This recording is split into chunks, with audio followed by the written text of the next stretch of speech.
Call to order the City Council meeting for City of East Grand Forks for Tuesday, November 17th, 2020 is now 5 o'clock. Would the City Clerk please call roll? Here, Steve Gander. Here.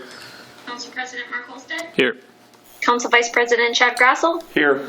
Council Members Clarence Vetter. Here. Dale Helms. Here. Tim Riefel. Here. Tim Johnson. Here. Mark Demers. Present. Does term quorum. Please stand for the Pledge of Allegiance. Pledge allegiance to the flag of the United States of America and to the republic for which it stands, one nation, under God, indivisible, with liberty and justice for all. Approval of minutes for October 27th work session, October 27th special meeting, November 4th council meeting, November 10th work session, November 10th special meeting, and November 12th special meeting. Move. Moved by Demers. Second. Second by Helms. Any questions or discussion? Roll call, please. Vetter. Yes.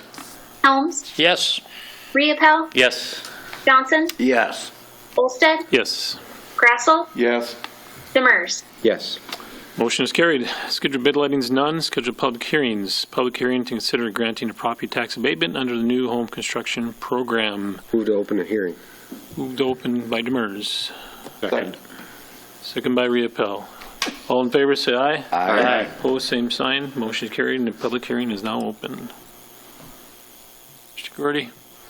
Mr. President, members of the council and mayor, this is an annual public hearing for the property tax abatements that we give to property owners whose properties have come up to full value for new homes in the city, and this is something we must do on an annual basis. Any questions for the public hearing? I can ask it during that. Not entertain a motion to close public hearing. Move close. Moved by Demers. Second by Riepel. All in favor, say aye. Aye. Opposed, same sign. Motion is carried. The public hearing is now closed. Consent agenda. Items under consent agenda will be adopted with one motion. However, council members may request individual items to be pulled from the consent agenda for discussion and action if they choose. Any members like 8 through 11 pulled? Move on 8 through 11. Moved by Helms. Second. Second by Demers. Any questions or discussion? Roll call, please. Vetter. Yes. Helms. Yes. Riepel. Yes. Johnson. Yes. Holstead. Yes. Grassel. Yes. Demers. Yes. Motion is carried. To acknowledge a receipt of reports, officers, and boards and commissions. Regular meeting minutes of Water, Light, Power, and Building Commission for October 21st, 2020.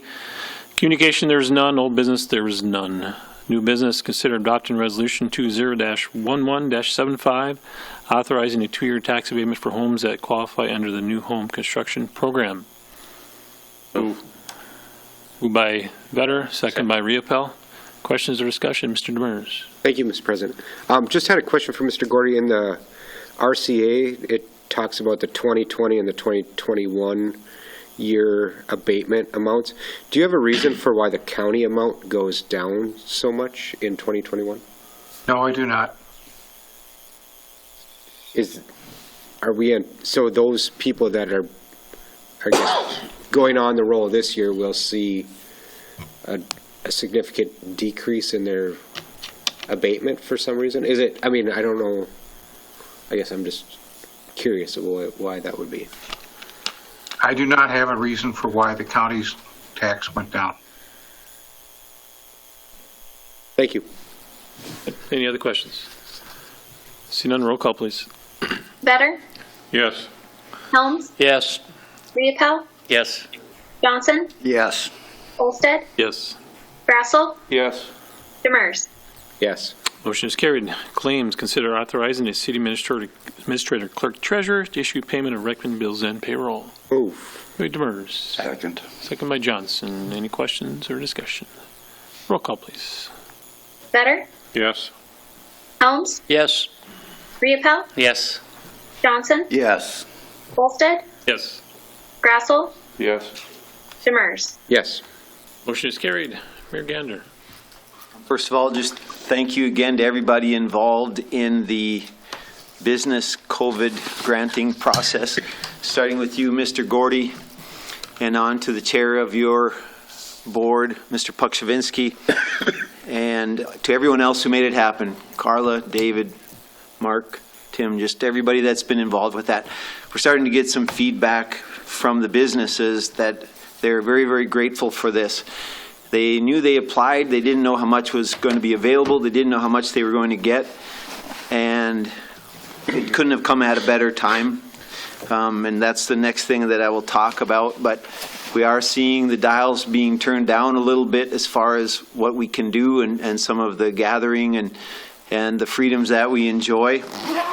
COVID is definitely sweeping through our area right now. More and more, I think we have close friends and family who have the disease or have had it.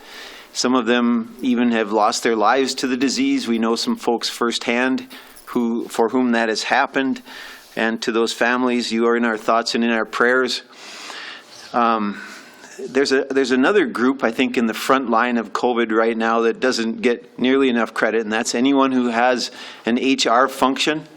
How do you keep a team on the field in the middle of all of this?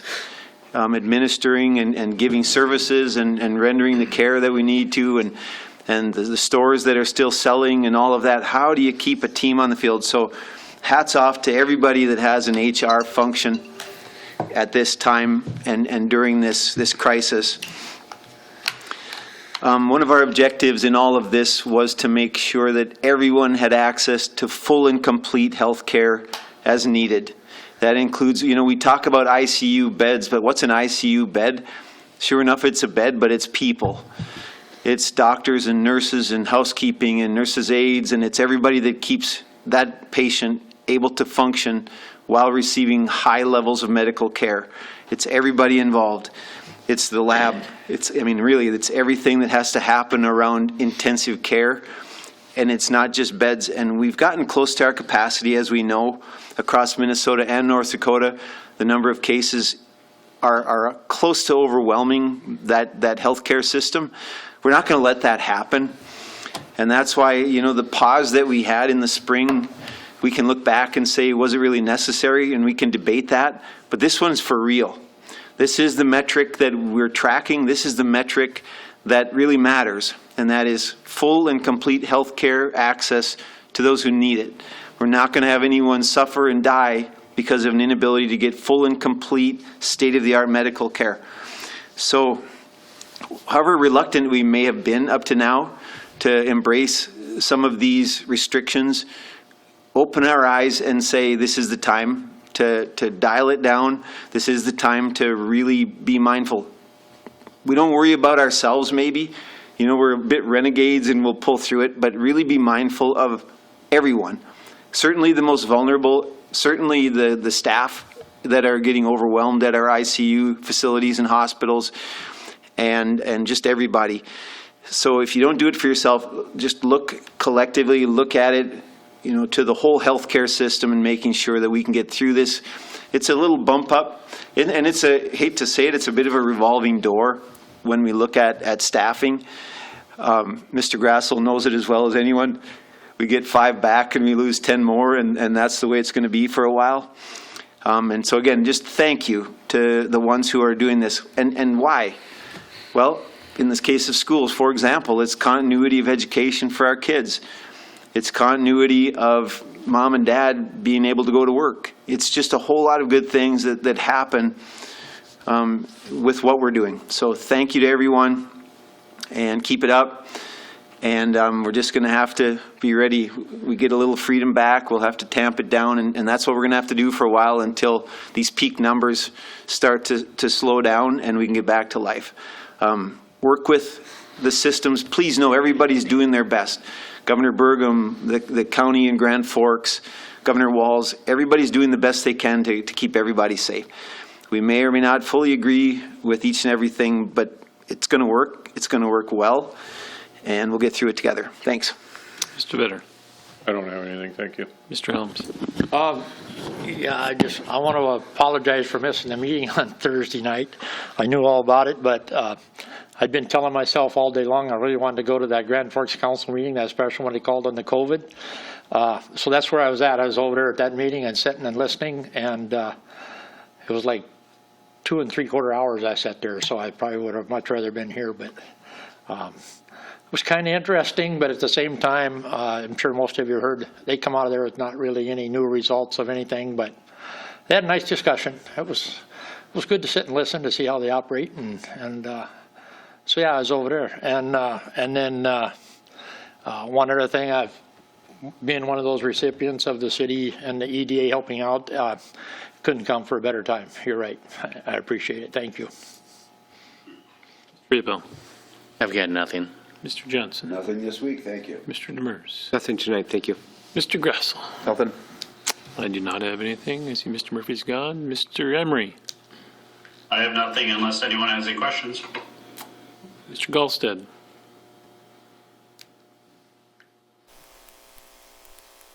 Same here, sorry. Anything from the department heads? I see none. Entertain a motion to adjourn. Second. Moved by Johnson, second by Demers. All in favor, say aye. Aye.